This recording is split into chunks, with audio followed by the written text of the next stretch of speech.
ভোটটা হবে কিভাবে? ওরা ধরো ভোটই পাবে না। ওই জন্য ওরা ওই তোমার সাথে শুনলে কথা যে না পিয়ার আগত দিবা হবে, সনদ করিবা হবে, এগুলো হচ্ছে ওই আপনার মানে শুধু বিভ্রান্ত করা, ভোট বুঝানো এবং আগের ব্যবস্থায় ফিরে যাওয়া।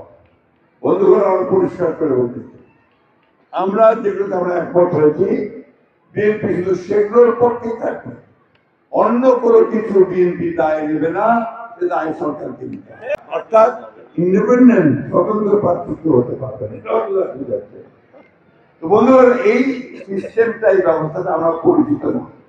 আমরা বলছি এটা আমরা গ্রহণ করবো না। পরে পার্লামেন্টে আলোচনা করে জনগণকে শিক্ষিত করে তারপর দেখা যাবে কি হবে না। জামাত ইসলাম বলতেছে ওটাই করিবা হবে, ওটা না করলে নাকি ভোট হবে না। ভাই ভোটকে এত ভয় পাচ্ছ কেন? কারণ তুমি জানো যে ভোট হলে তোমার অস্তিত্ব থাকবে না। এই কারণে তুমি ভোটকে এত ভয় পাও, নির্বাচনকে এত ভয় পাও। একটা দেশের সামনে সবসময় আগে বললাম সবসময় সুযোগ আসবে না।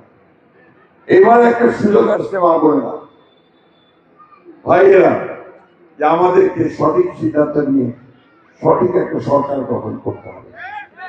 এটা যদি আমরা গঠন করতে পারত হই, তারা আমাদের এই দেশে অস্তিত্ব টিকবে কি টিকবে না সন্দেহ আছে। আর এইবার যদি নির্বাচনটা পিছিয়ে যায় আরো, তাহলে এই দেশটাকে ব্যর্থ রাষ্ট্রে পরিণত হবে। নির্বাচন পেছানোর কোন সুযোগ নাই। আওয়ামী লীগকে ভুলে গেছেন আপনারা কেমন? হ্যাঁ, হাসিনাকে ভুলে গেছেন? বলা যায় না, ভারতে গিয়ে দিল্লিতে গিয়ে ওইটা থেকে আবার হরতাল ঘোষণা করেছে এবং কালকে কিছু কারিগরাও করেছিল, কিছু পোলাপান আসলে তাদেরকে কারিগরাও করেছে। এখন এই কারিগর যারা এইভাবে পুরাবে, তারা দেশের সম্পদ নষ্ট করবে, আর যে দিল্লিতে আরামে বসে থাকবে তাকে কি আমরা এই দেশের আসতে দিব? সাহস থেকে আসো, এই দেশের সামনে, জনগণের সামনে আসে রাজনীতি করো। দিল্লিতে বসে ওইখান থেকে দেশের সর্বনাশ আর করো না।